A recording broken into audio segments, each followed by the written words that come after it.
Yeah, I have COVID. I tested Oh positive. no. I, Again? no, I've never had it. I tested positive on Sunday, and I've been taking Paxlovid since Sunday, and I've peaked, and it just feels like a cold. But I had to stop taking this medication I take for tremors. So I can't really do fine work on the computer anymore. My hand shakes until I can go back on the medication. Yeah, somebody else told me they couldn't take Paxlovid because there was an interaction with something they took. Yeah, it interacts with statin Right. for your blood pressure, Yeah. and it interacts with the medication I take for tremors. Fortunately, those are the only two. Well, statins are usually not for blood pressure. They're usually for high cholesterol. Cholesterol, right. Yeah.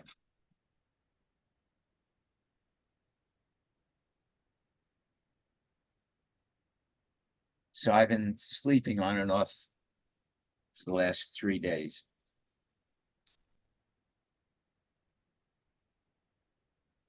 So we let's hear a review of the new Marvel movie from Oscar, who went to see it. It was good. It was funny. You have to go and see. What movie? Deadpool versus Wolverine, something like that. Deadpool and Wolverine. Yeah. That was the big theme at Comic Con this year. Oh yeah. That's funny. I'll probably go on Thursday. I usually don't go. I usually wait for it to be on Disney Plus, but what the hell? As long as there's nobody in the theater, I'll go. I literally cannot remember the last time I saw a movie in a theater. I'm with you on that one, Court. It's been years. It's Actually, certainly before COVID. I go every year to the Grateful Dead meet up at the movies, where they show a movie for one night of a Grateful Dead concert, and it's packed. All people my age.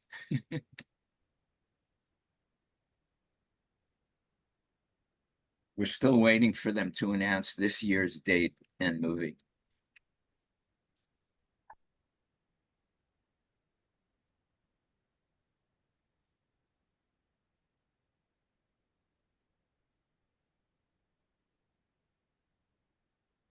Everybody's so talkative. I know, Frank. The problem when I'm driving, I'm letting you guys have the chat. You can have the floor.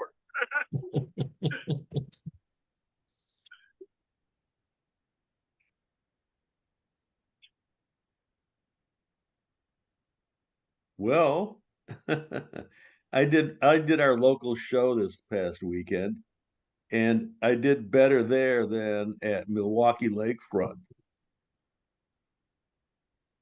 And once again, I didn't sell anything to anybody from Marquette, only out of towners.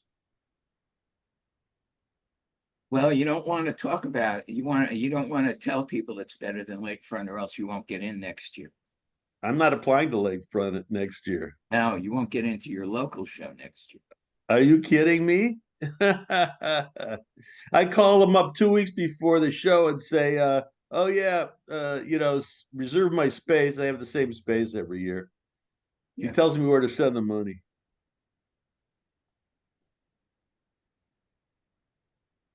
You can do that when you live in a little town.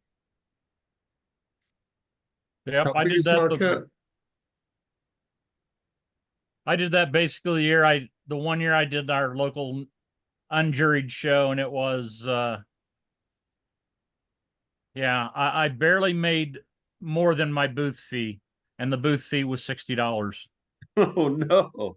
Hey, No, this is a juried show. It's just that I've done it for, every year. So I once did a church a half mile from my house,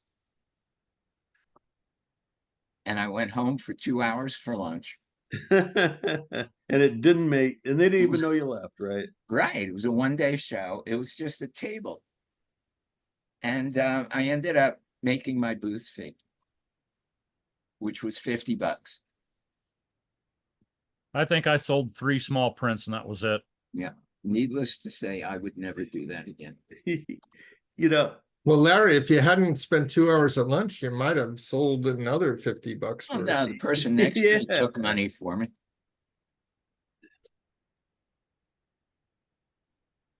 there's this town, Escanaba, which is about 60 miles away. And I was really hurting for money. It was a Christmas show, and I had done it before, and it was pretty good. So I called them up and say, "Hey, you got a space for me?" And they go, "Yeah." And I get there, and it's in a room, and there's only like 10 people, and they forgot to tell anybody in town.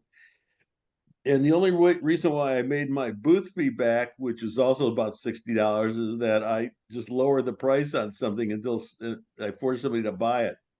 So I told the show director, if you don't give me my money back because you conned me into coming here, um, that I was never going to do any of their events anymore, including they have these exhibits and stuff.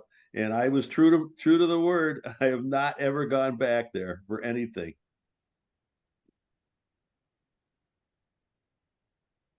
What show is that? So I don't know. The Escanaba Christmas show, I'm guessing. Oh, I know what it is. It's there's an art center there. It's whatever the name of the art center. It's that holiday show. It's nothing you would apply to. You'd have to like live there, live around to know about it.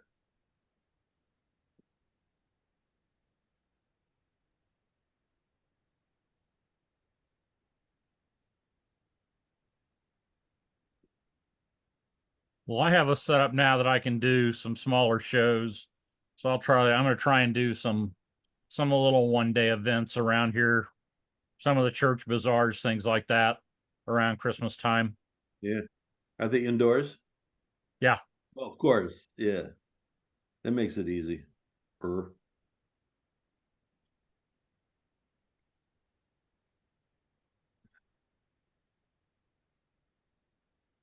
What you sold, Barry? What did I sell? Um let's see, a bunch of $150 pieces and a few $300 pieces.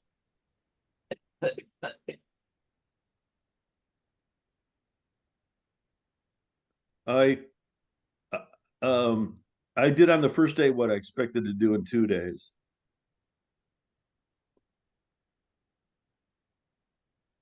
And hey, Not bad then. when you get people from all over Ann Arbor and Chicago and all these places that come here, even Texas, it's almost advertising for when you go there. Because if somebody says they're from Fort Worth, Texas, I say, "Oh, I go to the Fort Worth, Texas show," even though I only get in once in a while. Or St. Louis, or somebody from St. Louis. So kind of use it as advertising or promotion.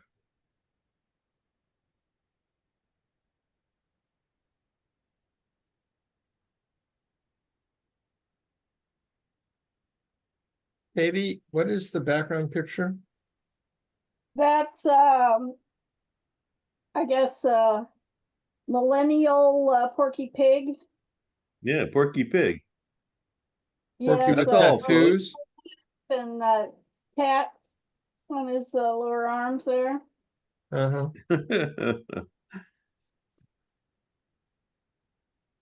I love those cartoons. Mm-hmm. There was a great cartoon. I don't remember what newspaper when Mel Blanc died. And they had all the characters, all the Looney Tune characters he'd been the voice for looking Yeah, sad. It was wonderful. yeah. A very unappreciated talent.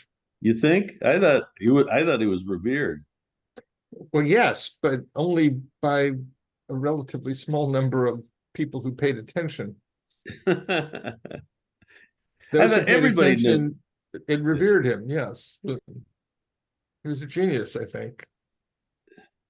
Man of 1,000 voices. Yeah. I think I saw that, Frank. I kind of remember something along those lines somewhere.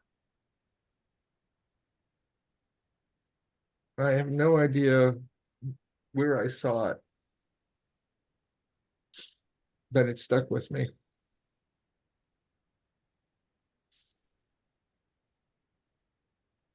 There's some other voice actors that you're amazed once you see their resume, you're amazed at what they've done. That's Yeah. right. Some of the voice actors on The Simpsons do several characters. Hank Azaria did a lot of them, right? Yeah. Yeah. And then the lady Bart is voiced by a woman, and I forget how many other characters she does on that show.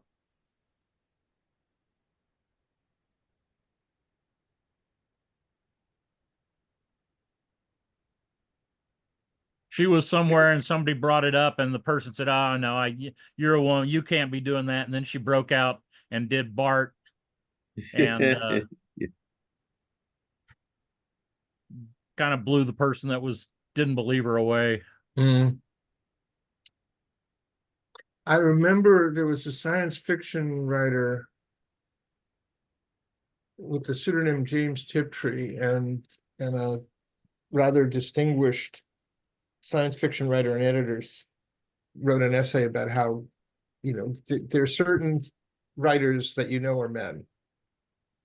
Turned out, and he was talking about Tiptree, turned out it was a woman. I love it.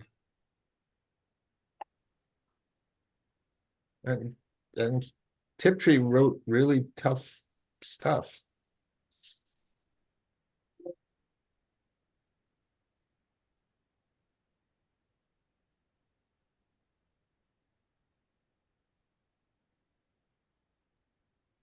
I read with her, the real name, the artist's name, the writer's name was Raccoona Sheldon. I read a couple of her things. I would never have known it was the same person. Mhm.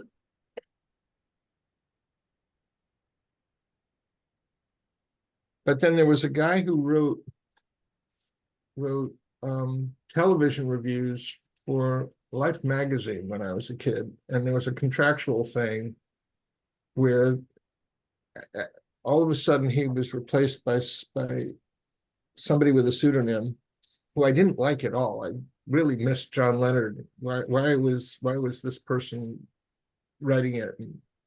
Except it was the same person. I found out years later, to my chagrin. Just changed his style. I don't think so. I think it was just New editor. well, I think there was a legal reason he couldn't write under his own name, so they changed the name, and I immediately took offense to him because he was replacing somebody I liked. That's my theory, 60 years later. Well, one of my favorite authors who I read a lot is actually a journalist. And when he started writing, it was just going to be this little part-time, side gig. And then after his first couple books, they took off. And he got so well known that he decided just to keep writing under that name because it was the name he was known by and not try and go by his real name. So here, years and years and years later, he still goes by, his pen name. Which is? John Sanford. Oh, John Sanford. Those are great books. Right, who writes the Prey series. Yeah.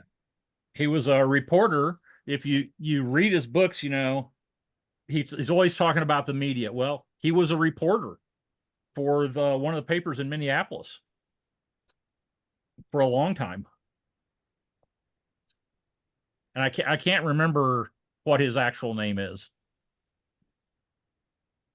Mm. Well, But yeah, he got, his books took off and he didn't expect them to take off like that. And he considered, starting to write the books under his own name, but they kind of decided, well, you're known by this name. You know, people aren't going to know you. Yeah, I love those books because they take place in northern Minnesota and Wisconsin, and sometimes the Upper Peninsula of Michigan. And one of them was in Florida, in Miami, and it was great that these country guys went down to Miami in the urban, in an urban setting, and how they reacted and how they caught the criminals. It was great. Meanwhile, friends of mine were talking about how great the Fargo series is. This is the fifth year, so I started binge watching from the beginning, and it's really good. It's pretty intense. I tend not to watch really intense TV.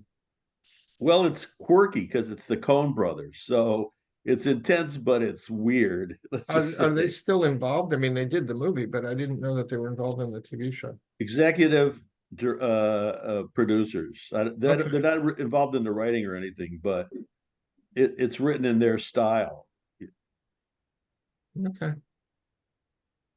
I've only seen one Coen Brothers movie, and it was among the worst movies I've ever seen. Not possible. They're all great. This one had Paul Newman, Tim Robbins, and it was just utterly bizarre. Well, they are bizarre. I mean, it Well, was, Wasn't Raising Arizona one of their movies? One of my favorite movies of all time.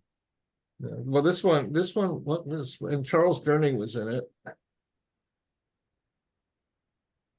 And Pulp Fiction. no, they didn't do Pulp Fiction. That was Tarantino. Tarantino, yeah. Right. So what was the name of this stupid thing? It involved hula hoops. And at the climax, time stops. And I mean, just Well, it's a good way to tie up loose ends. yeah.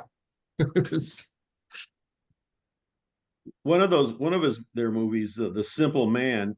Originally, the first scene took place where my grandparents grew up in that part of Europe, and it was really cool. I got into, for some reason, we got into watching Tulsa King. I can see that. And it's interesting because some of the places they would show, go, I've spent some time in Tulsa and that doesn't look a lot like Tulsa. And I was right. It is filmed in Oklahoma, but it is actually, most of it, other than some outside scenes that are iconic locations in Tulsa, it's filmed in Oklahoma City.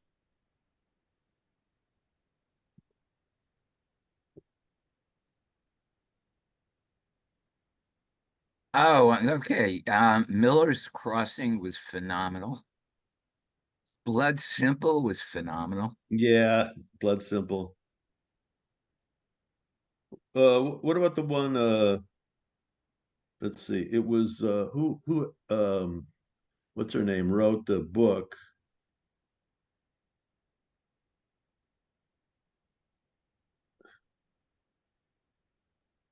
Come on, Larry, give it to me.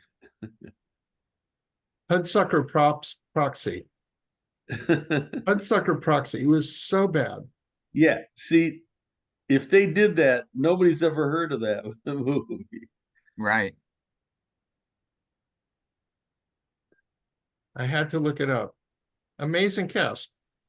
Paul Newman, Jennifer Jason Leigh, Tim Robbins, Frances McDormand, Charles Durning. $3 million gross in the US. Was And then that was 1994. Then they did Fargo in 96 and completely, resurrected their careers. You guys are old timers. I don't even know what you guys are talking about. Okay. I'm an old timer, Oscar. No bones about it. Those My- aren't that old, Oscar. My favorite Yeah, they're director, old. my favorite director is Walter Hill.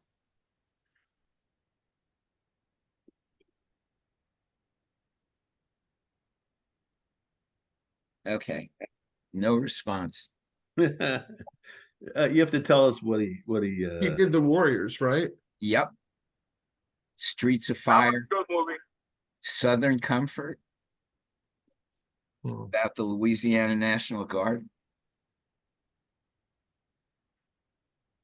He did that movie with Arnold Schwarzenegger and with the bus chase. He was good at big action scenes also. Hmm. Well, I'm rather partial to John Ford. That's how old I am. Westerns. Well, not only Westerns, but, See, that's understandable because people of a certain age watched movies from before they were born. They were, we all went outside the box and we went back and watched 40s movies in the 40s and the 50s, Yeah. especially those westerns. Nowadays, if it was born, if the movie was made 2 minutes before the kid was born, he has no recollection. He's not interested in it, or she. Different times, Barry. Different times. But those are still great movies. Anybody, you can watch them today. And anything that blow, people dying, people blowing, or something dramatic, life stories. No well-written, well-acted movies. Those are not acceptable anymore. Oscar, that's funny that you say this because we were watching a movie last year in the room, and it was a really good movie, and it was older, and you go, wow, this is really good. It's really well written. It's like it surprised you because it was an older movie.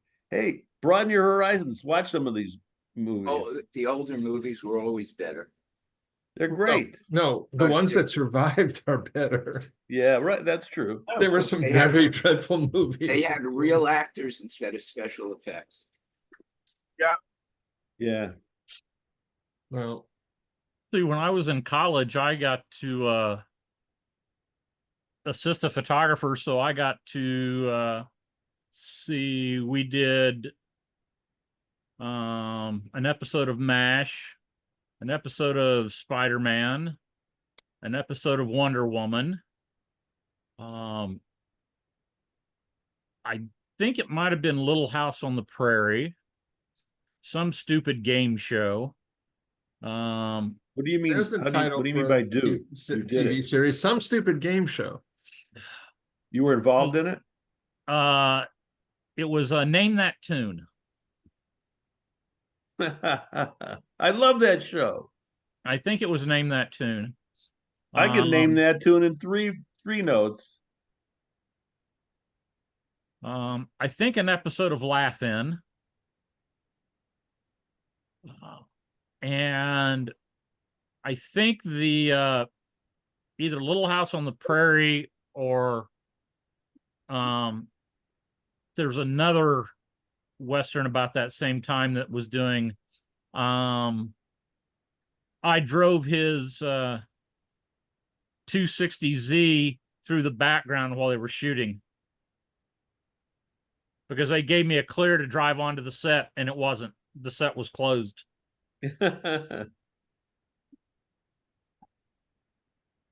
So you were in the movie? No, it wasn't a movie. It TV was it's all TV show. TV. Yeah.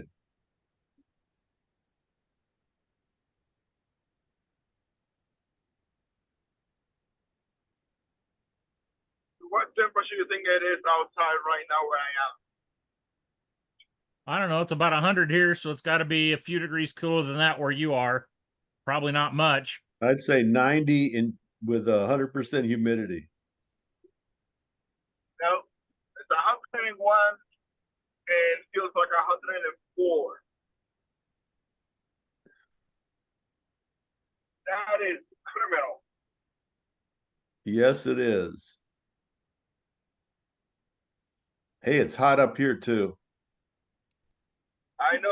I was going to, I was going to stop in Walmart and jump into the Zoom, but I saw how hot it was, and I'm like, no.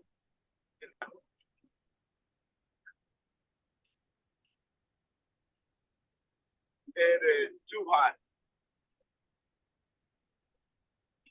Yeah, Oscar, there's places north of me in like northwest Kansas, not too far from where you are, that are hotter than it is where I am. Oscar, where It are is- you? And someplace in Nebraska, like 120 miles from the Wyoming border, Really? Where are you going? Park City.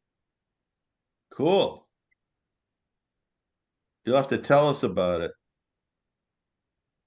I'm not gonna tell anything about it. It's going to be my best show ever, and I don't want to say a word about it to anybody. Like fun. So what'd you do this past weekend, Oscar?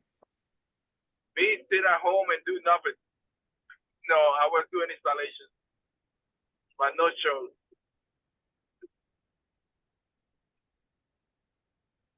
I just been playing around with the layout for the double boot because I need to figure out what I'm going to print.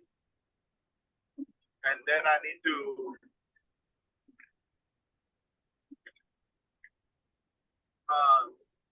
do next week a new boot shot.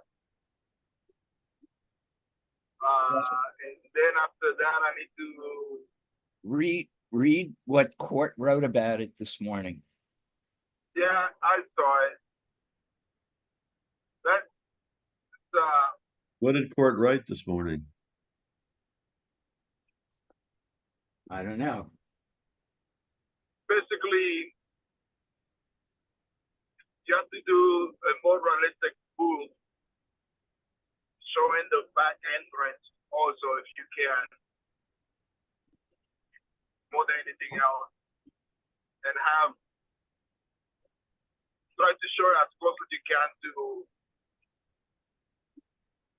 the real thing. But that's the trending right now.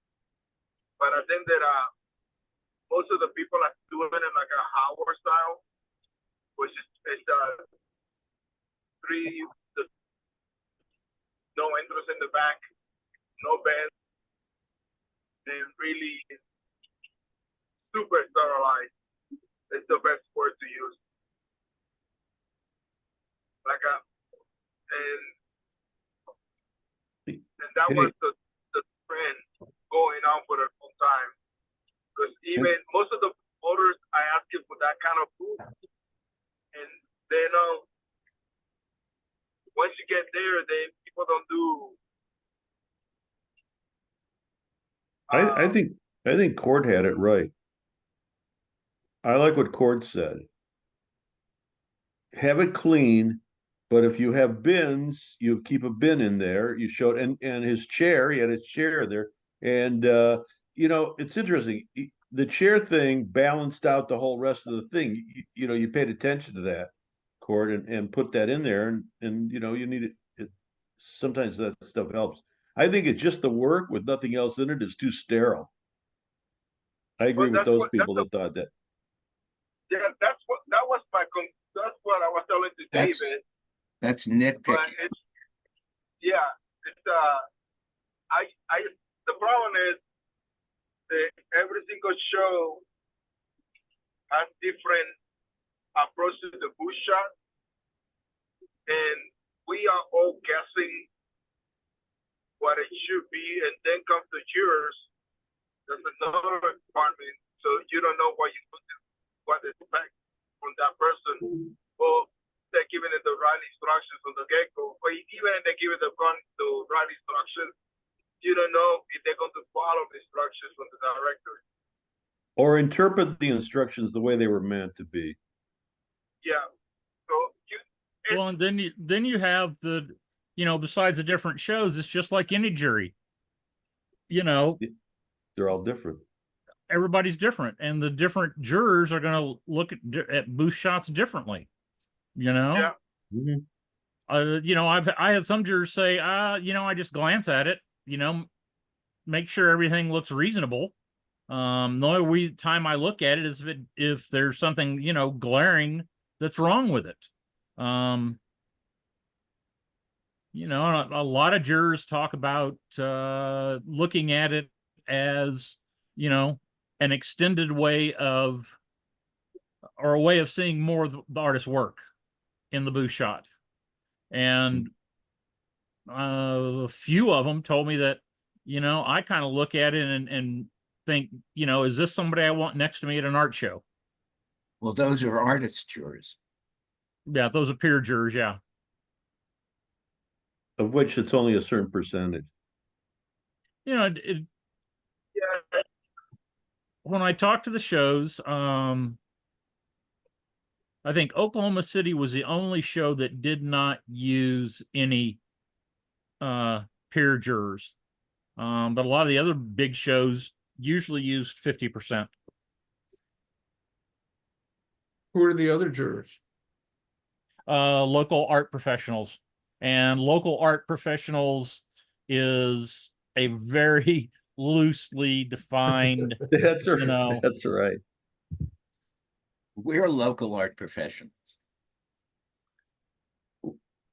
Frank, I in some contexts, you could probably be considered a local art professional. In some contexts, that wouldn't be unfair. Yeah. It's they usually try and balance, a good show will try and balance it with, an academic and maybe a gallery owner and, maybe somebody else, maybe a collector, maybe someone from an art museum. Hey, I just want somebody who knows what they're looking at. Yeah, but you're never going to find out where it's a medium. Unfortunately. No one's going to know everything they're looking at. Well, within reason, though. Yeah. The Michigan Guild does it really interesting. They have, for the 2D, they have jurors that just do 2D, and they got another set of jurors that do the 3D. They don't use the same jurors for both type of work. Because for the 3D, you have to jury the textiles and jewelry, and you really need people in that field to know what they're doing. In that case, they're artists that do the show and they're on the committees too, and they know the art fair scene really well. One of them being Bonnie, and another one being Kristen Perkins, judging the 3D. Yep, but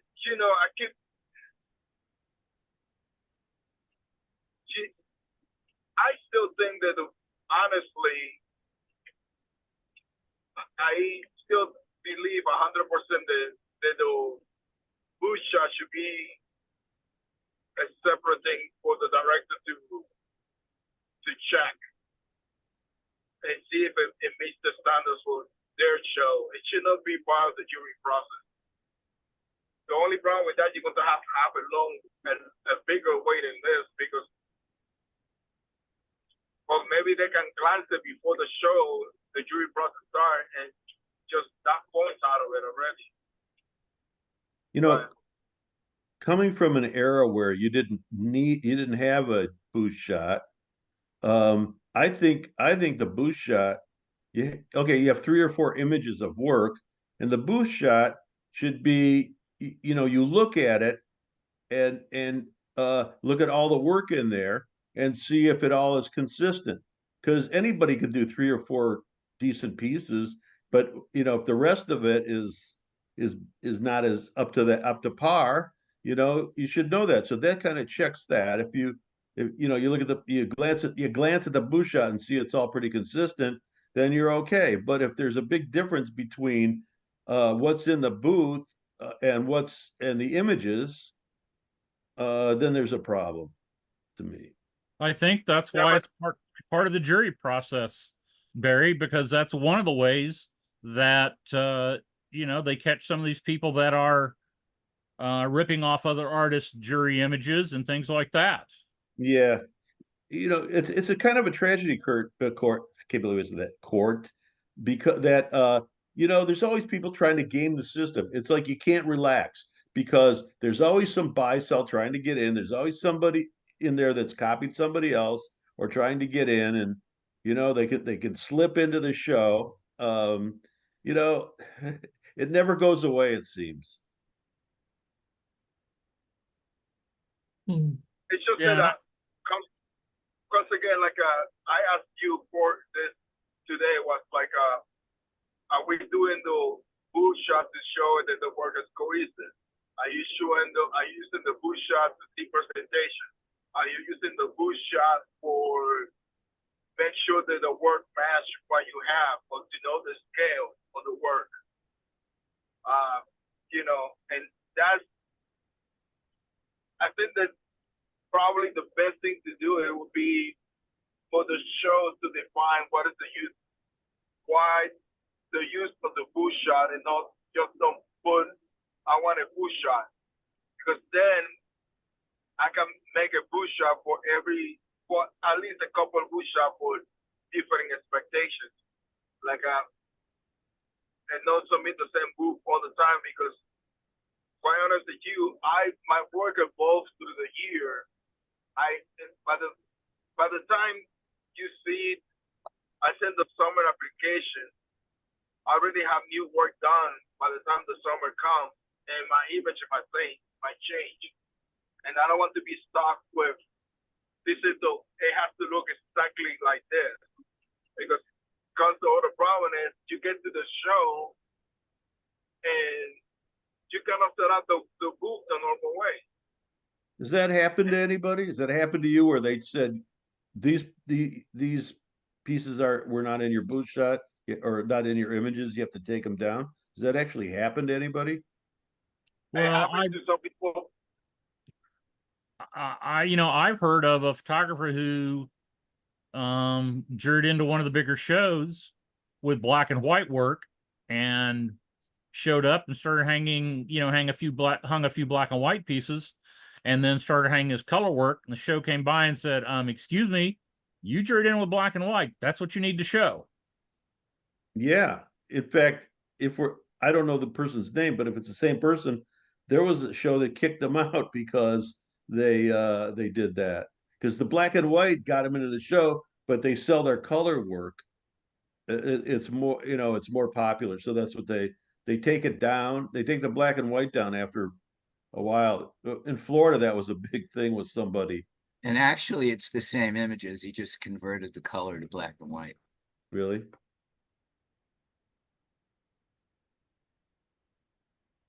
I know And- jeweler that was asked to leave Uptown because she had a different style of work in her booth than her jury images. There was an artist 3 years ago at St. Louis that juried in with work and with descriptions and things that were very misleading, and showed up and hung their regular work. And that caused a big stink. And that artist, one of the things Yeah, I but found out, one of the things I found out talking to the show directors in Oklahoma City this year was show directors are extremely reluctant to kick anybody out of a show. Extremely reluctant. They don't want to do it unless something just major happens right in front of their eyes. They're not going to kick them out. At the show you're talking about. At the show. Yeah. But That's they won't get back understandable. in next year. And I think that that's what happened at St. Louis. That artist is no longer welcome. So, and then I read somewhere recently that that artist was bragging about, you know, gaming the system to get into shows, doing that. And that's Well, not, that, that's not how you do things. that person's not very smart, because You there? if they don't think that people are going to see that, and take note. Did I lost you guys? You're still there, Oscar. Yeah, we hear you. Yeah. We see you. Okay.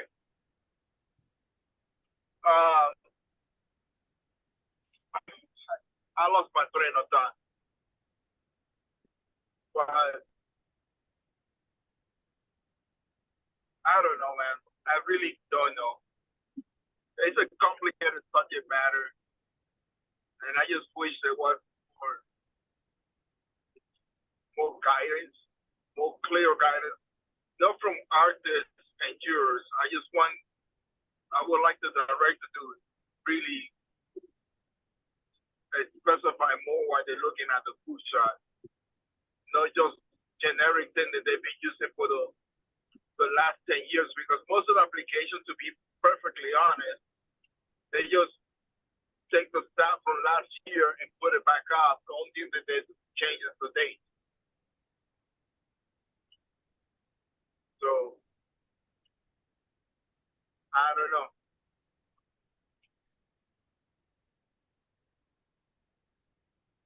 Oh my goodness. Hey, we're talking about artists gaming the system. I was at a show once, not too long ago, where two jewelers had the same jewelry, because they bought their low end stuff from the same place in China, and they both had the same stuff that they put out as their own. That is wrong. Of course, it's wrong. There used to be a website called Regretsy. And what they did is they went through Etsy and took pictures of all the things that matched, and all of them said original, one of a kind. I And the love one it. I remember, there was this little owl pendant. And yeah, they hung it on different chains, but that was about it. And they assembled it, I guess. They bought the charm and hung it on a chain. But the prices went all over the place, from like $5 to $25 for essentially the same thing. But that was one of those Chinese manufactured charms that they had at Michael's for a couple of bucks on a either a plated or a base metal chain. I think there's places in China you can actually order like oil paintings, and they're done by hand. Mm-hmm.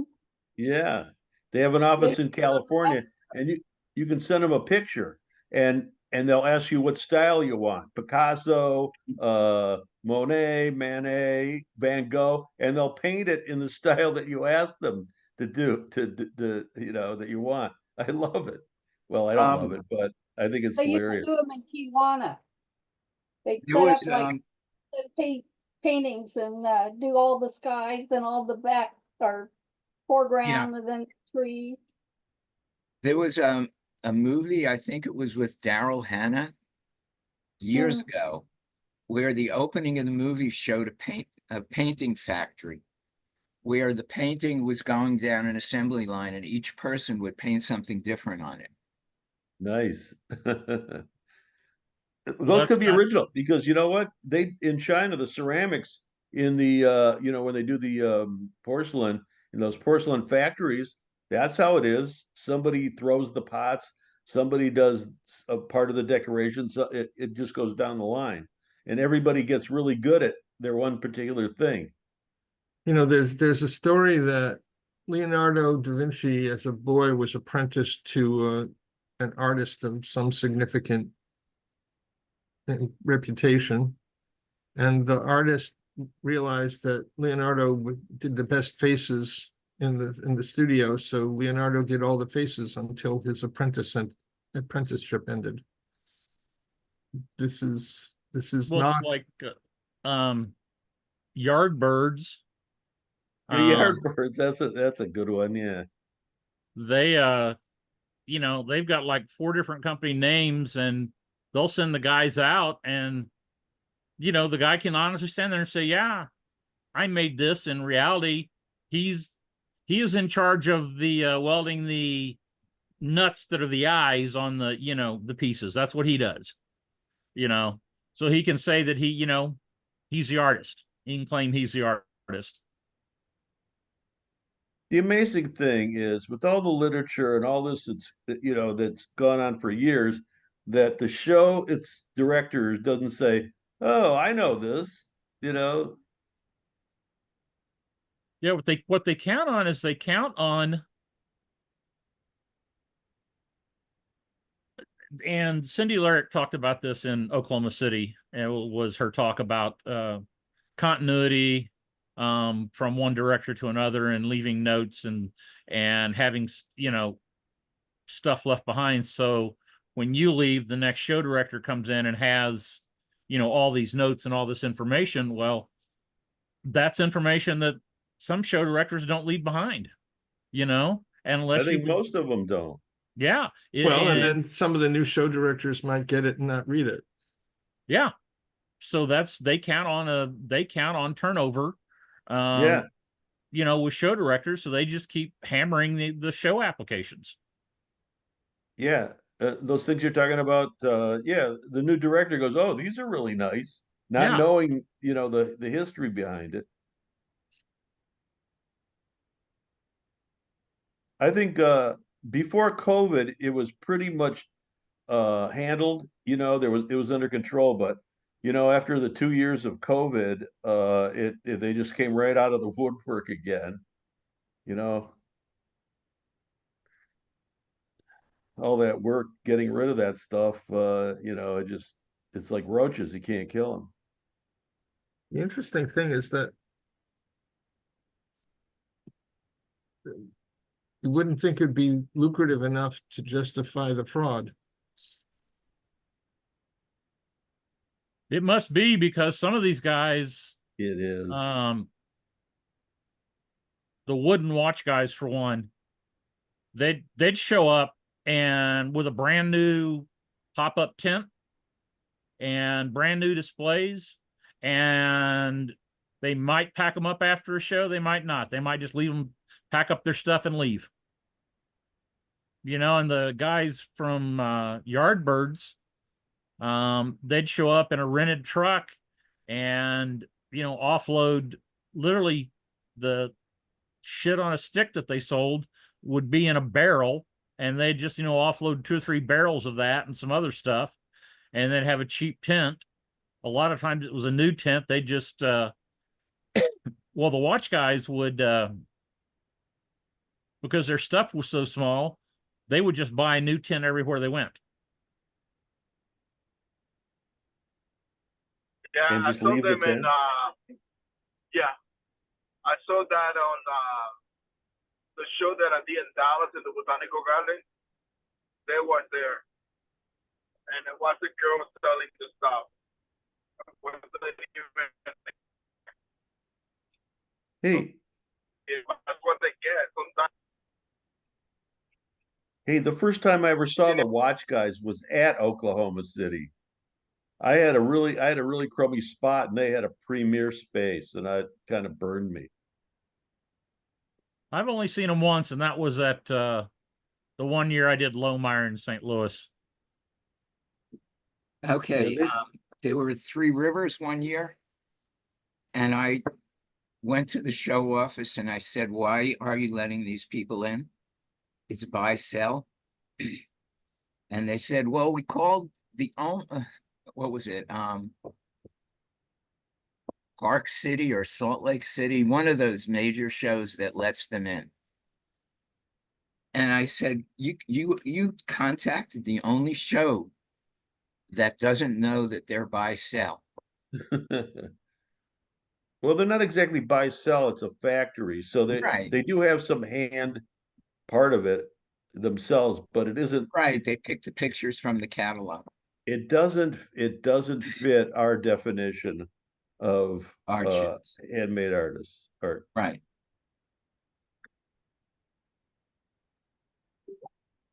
Well, and then there's the, people importing stuff that, yeah, it actually is handmade, just not by the person in That's the booth. right. That's right.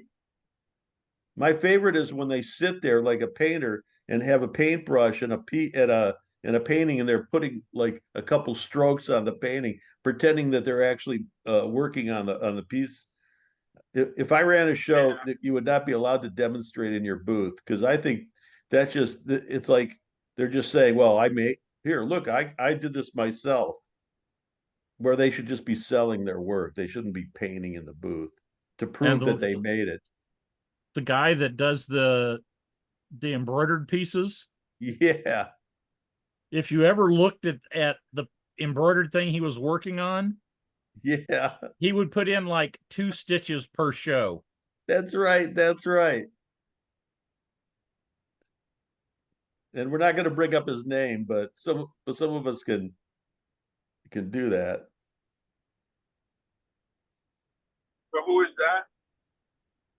I'm not mentioning his name. I don't It could remember be- his name, but yeah, it's I do. and he actually won awards at some shows, smaller Oh, shows. please. Sometimes oh man, everywhere I see the buy sell winning awards. And it doesn't happen just once. Hey, Oscar, we were at we at the let's see, the one that's the same weekend as Coconut Grove, at Jupiter. That year that we both did. Yeah, they were the furniture guys, they won it. They were buy sell. You know the one that named three is the person with the basket, Oh yeah, that's the new one. because I see him all the time now. All the shows most of the shows that I've been doing, some top tier, like a close to top tier shows. I see him all the time. It's the Are same you talking about guy. the African I say baskets? hi. Yeah, there's two people. There's one that makes the basket like a bowl type. There's another one that makes them like a platters. I don't even know. I really don't know, to be honest with you. But that's one of those people that you keep Paul keeps saying that they are that he's just faking it, that that's not real. Yeah. But it's the same person all the time when at the show, it's the same guy all the time. So I don't Okay. My beef is that they're getting in all these shows, they're taking my space. And it might not be just my space, but they're taking a space in a show that has very limited spaces that everybody wants to do. So in that context, they're taking my space. It's offensive. But how do they get in the first place? How does it get by a jury? And how does it get by the director not seeing it and not knowing? Because you know what? You can buy those African baskets, really cheaply online. And what's the difference? So even if they made them, what's the difference? They're not any better or different than the ones you can buy for $17 on Amazon or Alibaba or wherever. There's no difference. Where's the creativity? Where's the art, the artistry in this? I don't get it. I don't get how they can get in. just different. That's all. Yeah. After you see it the first time, it's not so different. It's like, oh, this stuff again. But that's the thing. Like I know that I got customers that can buy that stuff, and because I hang sometimes, they buy it in home goods or something like that. There's no any different from what I see in the show. So it makes you wonder, you know. Do bear in mind that if a show director is putting on one show a year, they're seeing a lot less than you are, who are going to many shows. Yeah. Except they have all year to see it. Well, and that's another reason that shows like having peer jurors, because then they have artists that do a lot of shows and are in some Right. cases more familiar with the buy sell and factory artists than the show directors are. Mhm. I think I mentioned this in here before, but I also think like the only thing that they can do if they don't want to deal with that is like talk to you guys, the NIA, and have a set of artists they volunteer to take a look at the people that won the show, get invited, and make sure there's no buy and sell for the shows that don't use. Yeah. Yeah, here's the problem with that, Oscar. And here's the Yeah. reason that shows are reluctant to kick people out, and that is there's a huge liability attached to that. If you have to have an incredible Wait amount a of second. proof. Wait a second. The applications need to be gone over by an advisor before the results are sent out. Yeah, that's what I've been saying. Like before you send up the invite or no, I said check that everything. over 20 years ago that NIA should be doing. That's logic. Yeah, but that puts, if somebody does not get in the show. Well, I mean, 85% of the people that applied don't get in. Well, if you kick somebody out because you think they're buy sell and they turn out not to be buy sell, that's a huge liability. That's why shows want so damn much proof. You don't kick anybody out. You just don't accept them before the acceptances are sent out. Yeah, you do it before. That's the loophole that we are telling you. You do it before you say you invited or not. That's when you can reject the person, because at that point you didn't kick somebody out at that point. Because once you it's still becomes a legal issue. Yeah, but once it's gone through the jury process, that gets to still be a gray area, even though no formal announcements have been made. Once it's gone through the jury process, that gets there's still some liability there. How would anybody know if they sent out the acceptances and rejections and they just sent out a rejection? They made some adjustment. How would a person know? The only show that I know that the director doesn't get involved in if you get in or not is Coconut Grove. Every single other show that I know, the director has the leeway to invite or reject somebody from the show. Yeah. And it's their show. They can do whatever the hell they want. It's their own rules. It's it's just like any other business. If I can sell you the merchandise to you if I want to, I can reject not selling the merchandise to do if I don't want to. It's plain and simple. Because God, it's like I know for the fact that I'm almost certain that I'm blacklisted for karma. That I should not apply to. I don't apply to that show anymore. What show? Okay, so here's the next. Here's the next question. Who pays for this? We do. So if you want to have a better. Everyone pays for it.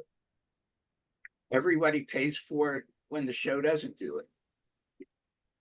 Either, Yeah, but I'm saying who literally writes the check, because I guarantee you that we do. That's a lot of work, and nobody's going to do that kind of work for free. It's something that needs to be discussed if it's possible to do it. Me personally, you can say we need can you volunteer to do this for 5 shows? Listen, because most of the just come out when it's the daytime for us. Like Yeah. the winter shows, I think Yes and No comes in October, which is slow for most people. And the summer shows come out in February when only the people that go to Florida are doing that, but also the artists don't go to Florida anymore. So you got another pool of people that you can use for that. You don't have to say to do all the shows, and all the shows are going to be doing that. But if you have 10 shows and you get 100 artists willing to do it, you can split it up easily. here's the thing. We're never going to get rid of it, obviously, because it's been going on for 25 years at least. But if we keep complaining and talking about it and whatever, at least we keep it to a minimum. Because if we didn't say anything or do anything about it, half the show would be buy sell, because those guys would all get in. They would apply, and a certain percentage of them would get in. Now, I'm going to tell you something. There was one artist that sued a show and won because that person got rejected from the show. And that person asked the show why he got rejected. And they said, well, because we don't think you made the pieces. And he definitely made the pieces, and he sued the show and he won. It's the only time an artist ever sued a show. So, you know, I'm just throwing that out there. I used to be one of the moderators in the buy sell group and in the Facebook buy sell group. Yeah. And we had lots of cases where people complained about, they're saying we're buy sell, but we're not, Yes. And in some cases, they weren't buy sell, but some of the stuff was on the edge of That's right. Yeah. being factory produced.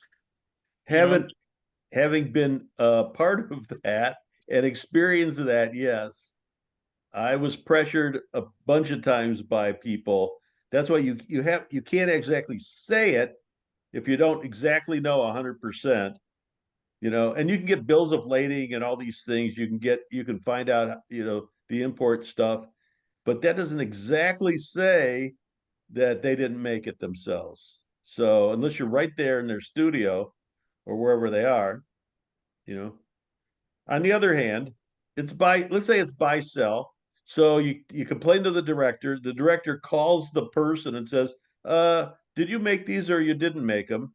The person says, oh, I made them. Of course, what else are they going to say? Because they want to do the show. Oh no, I didn't make them, so kick me out.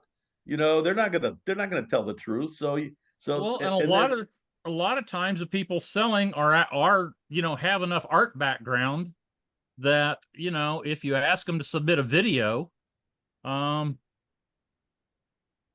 they have enough background or access to stuff that they can actually fake a video. That's right. Of them making something, Yeah. Something that's unrealistic is having a group of people drop into their studio or drop into where they say they have a studio and take a look at it and say, oh, this is just a warehouse and it's locked. But who's gonna go around the country with a bunch of people proving that it's buy sell? It's impossible. But the problem that I have, say that you don't do anything, but then the following year that same person gets invited again to the show. Yeah. So that's the part that if that happens once, I don't have a problem with that. What I get the problem is when you go back the next year and the same person's in there again. Yeah. And you say all these things and they don't do anything about it. And at that point is when I believe if you are that discourse about the show, you stop doing the show. Because that's the only way to get the point. The only solution is to have something so unique that it's your work. Like Court. We all know, you look at Court's photography and it's Court's. No, or my work, you won't see my work anywhere. Nobody's going to copy me. Nobody'd be crazy enough to copy what I do. So, you just have to maintain a certain uniqueness that says when somebody looks at the work, it's, oh, this is the Oscars, this is Courts, this is Barry's, this is whoever.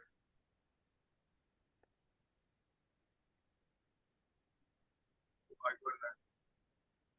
All right, Wyoming, I'm gonna head out because I'm not feeling great either. So I'm gonna head out and maybe go take another nap. Yeah, I'm going to What take a a nap good life. myself. So long, everybody. All right. Okay, You're that's done? it. Be good. Larry, Yeah, I hope you feel better, and Oscar, drive safe. Yeah, you I'm too, trying. Court, and everybody. Take care. Later. be safe. Good. Feel better.